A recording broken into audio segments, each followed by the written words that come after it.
Last night, President Trump went on national television and told the country the United States would strike Iran extremely hard within 2 to 3 weeks if needed.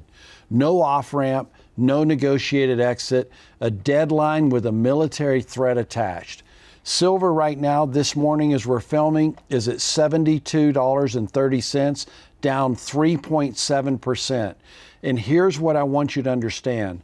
The way the sell-off is being explained today is incomplete. Here's what we're covering in today's video. First, why the sell-off happened and why the explanation you're hearing everywhere else is, in my opinion, incomplete. Second, what's building inside COMEX right now that almost no one is covering. And third, the two scenarios I'm watching with specific levels and my definitive call on which one I think is going to play out. And finally, the single number that tells you whether this setup has changed permanently. So stay tuned for all of it today. Now, a quick note before we get into it. Nothing in this video is financial advice. I run Summit Metals. I hedge physical inventory on COMEX every day, and what I'm sharing is my read on the structure. And before I forget, we have again included a PDF of our market brief, which is linked in the description below. It is every level I'm referencing today, all in one place, so make sure you go down and get it. All right, here's my take on what is happening right now. Silver, $72.30, down 3.7%. Gold at $46.72, down 1.89%. Brent crude surged after the speech. The dollar is bid. 10-year yields are climbing. Now notice the spread. Gold dropped over 2%. Silver dropped nearly 4%. That divergence tells you everything. It was a forced unwind. And forced unwinds are driven by one thing: margin pressure. So here's the setup we need to cover today. The dominant structure is a liquidity sweep, a macro override, a moment where traditional safe haven logic inverts. Trump's address didn't deliver de-escalation. He said the United States would strike Iran extremely hard within 2 to 3 weeks if needed. Oil surged, yield spiked, the dollar caught a bid. When the dollar strengthens and yields rise, non-yielding assets get repriced and fast. That's what we watched happen last night. But here's what the mainstream coverage is missing. This is leverage positioning meeting a macro catalyst. Those are completely different situations with completely different outcomes. Silver has been carrying one of the most concentrated speculative long positions in its history. That's measurable in the CVOL, Silver's 30-day implied volatility index, which has been elevated and expanding for weeks. When the CVOL is elevated and positioning, the leverage inside the market becomes a loaded spring. One catalyst and the unwind doesn't look for justification, it just accelerates. Every leverage long that can't hold through a 3 to 4% move gets forced sold. That's exactly what happened. Now, here are the 5 signals stacking underneath this setup that most sources won't go near. Signal 1, COMEX registered inventory.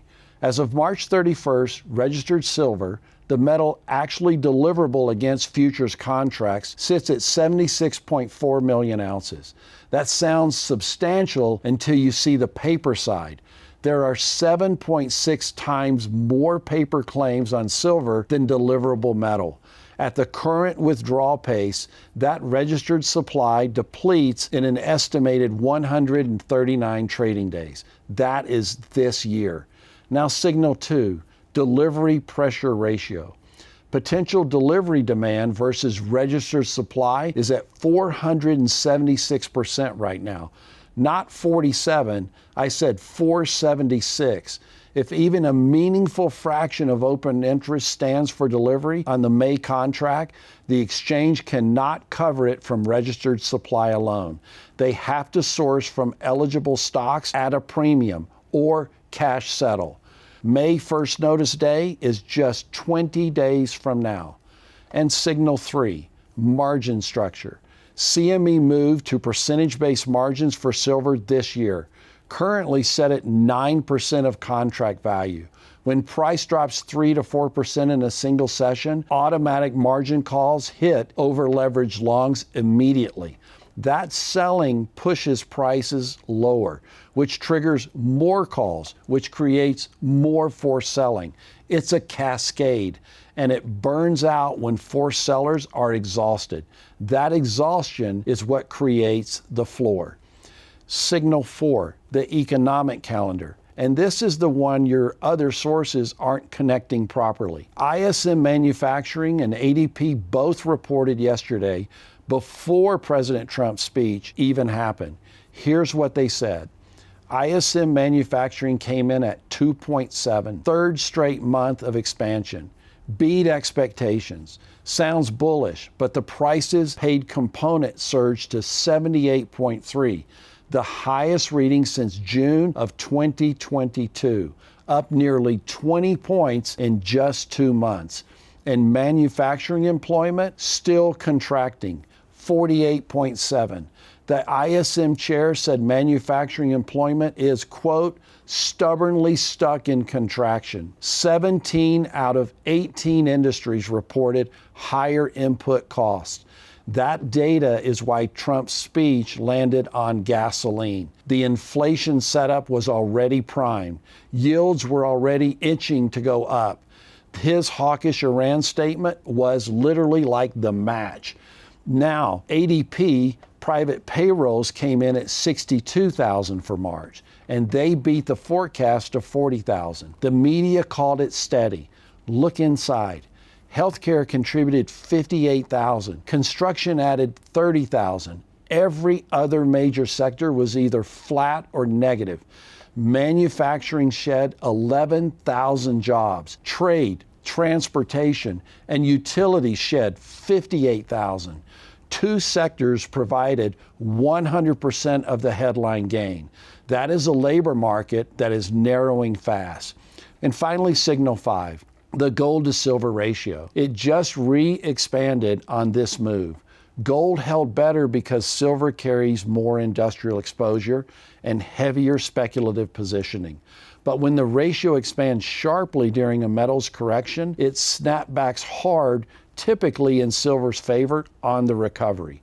That re-expansion right now is compression, not a verdict. So we have 5 signals. They're all pointing basically in the same direction. But here's the fork in the road.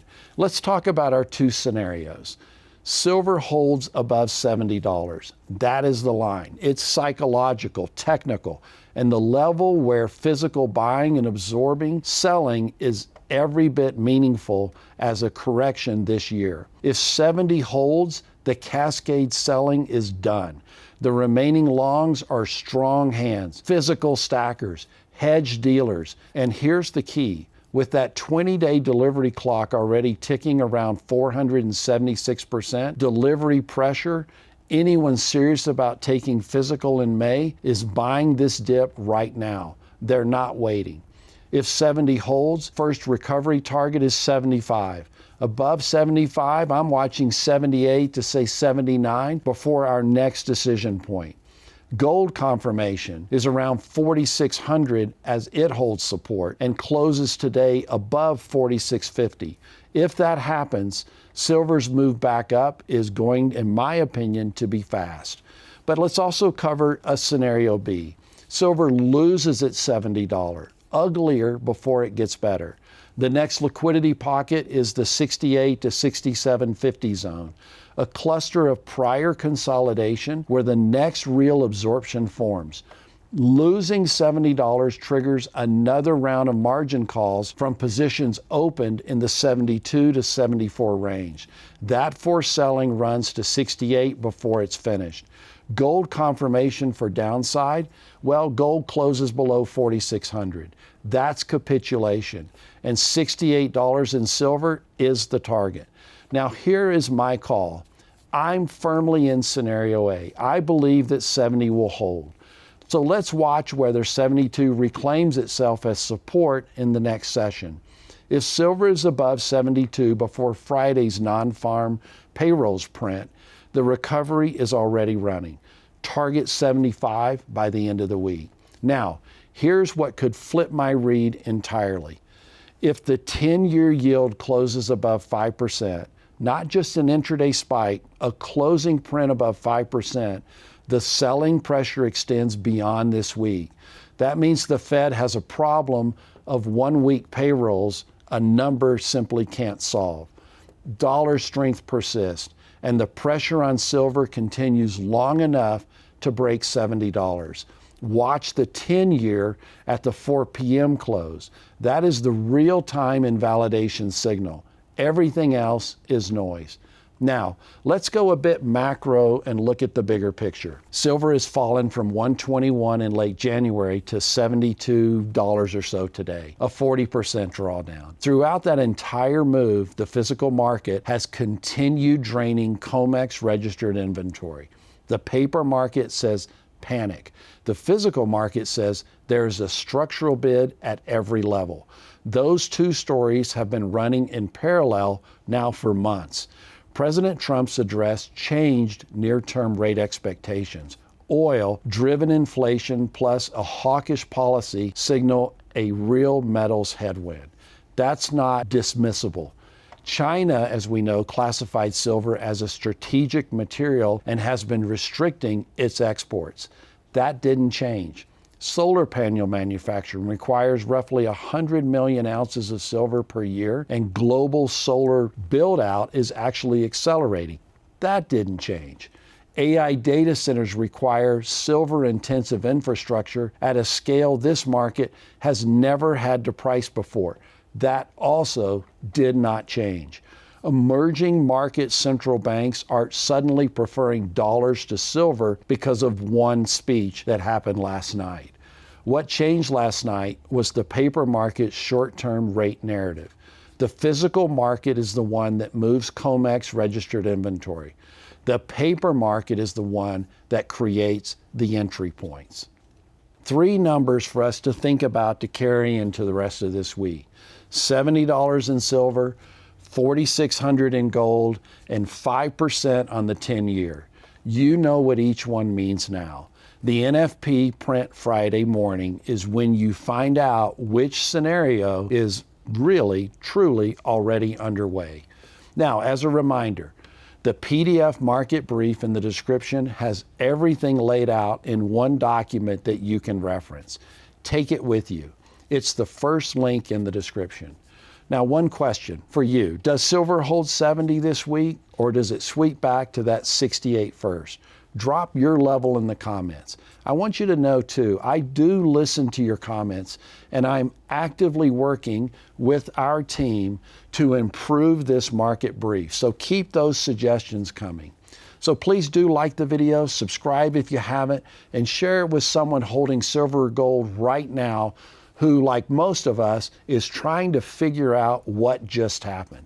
I'm Eric with Summit Metals. Thank you so much for tuning in, and happy stacking.